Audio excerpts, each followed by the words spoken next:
ഇതാണിപ്പോൾ നമ്മൾ നേരത്തെ പറഞ്ഞ വയനാടിൻ്റെ ചിത്രീകരണമാണ്. അതിന് തന്നെ വളരെ മനോഹരമായിട്ട് ചെയ്തിട്ടുണ്ട്. നമ്മളിപ്പോൾ പറഞ്ഞ ആന അതിന് മുകളിൽ നിൽക്കുന്നുണ്ട്. എനിക്ക് തോന്നണത് ഇപ്പോൾ അരിക്കൊമ്പനിയാണ് എനിക്ക് ഓർമ്മ വരുന്നത്. ഞാൻ അടുത്ത ടാബ്ലോയുടെ അടുത്തേക്ക് പോകുന്നുണ്ട്.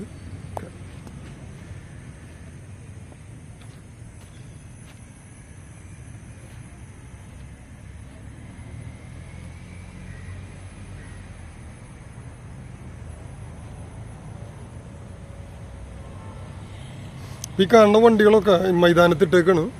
കാരണം വെച്ചിട്ടുണ്ടെങ്കിൽ ഞാൻ പറഞ്ഞല്ലോ, ചാനലുകളൊക്കെ എത്തിയിട്ടുണ്ട്. അപ്പോൾ എല്ലാവരുടെ അടുത്തേക്കും എത്തുന്നുണ്ട്. നമ്മളിപ്പോൾ വീട്ടിലിരുന്നാലും നമുക്ക് അത്യാവശ്യമൊക്കെ പ്രോഗ്രാമുകൾ കാണാം. പക്ഷെ എങ്കിലും നമുക്ക് കുറച്ച് പെർഫോമൻസ് ആയിട്ട് കാണുന്നുണ്ടെങ്കിൽ നമുക്ക് വരണം. അല്ല, നമ്മൾ പറയില്ലേ യൂത്ത് നമ്മൾ പറഞ്ഞ പോലെ ന്യൂജൻ ഓണം എന്ന് പറഞ്ഞ പോലെ നമ്മളെന്തായാലും എത്തണം. മറ്റുള്ളവരെ നോക്കാൻ നിൽക്കേണ്ട കാര്യമില്ല. ഞാൻ എപ്പോഴും വിളിച്ച് നിങ്ങളെ ഇത് മറ്റോണം പറയണില്ല. ഇതാണ് നമ്മുടെ അടുത്ത ടേബിളോ. ശിവനും ജഡായുവിൻ്റെ മുകളിൽ അവരുടെ എന്തായാലും നിങ്ങൾ വന്ന് ചോദിക്കുക തന്നെ വേണം. കഥകൾ കുറച്ച് എനിക്കറിയാവുന്നതാണ്.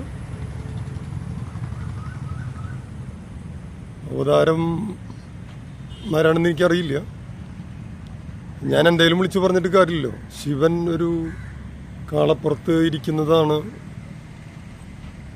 രൗദ്രഭാവത്തിലാണ് ഇരിക്കുന്നത്. മറ്റാള് ജഡായുല അങ്ങനത്തെ ഒരു പക്ഷിയുടെ മുകളിലാണ് ഇരിക്കുന്നത്. എന്തായാലും നിങ്ങൾ ചോദിച്ചറിയാൻ വേണം. എനിക്കല്ലാതെ അറിയില്ല.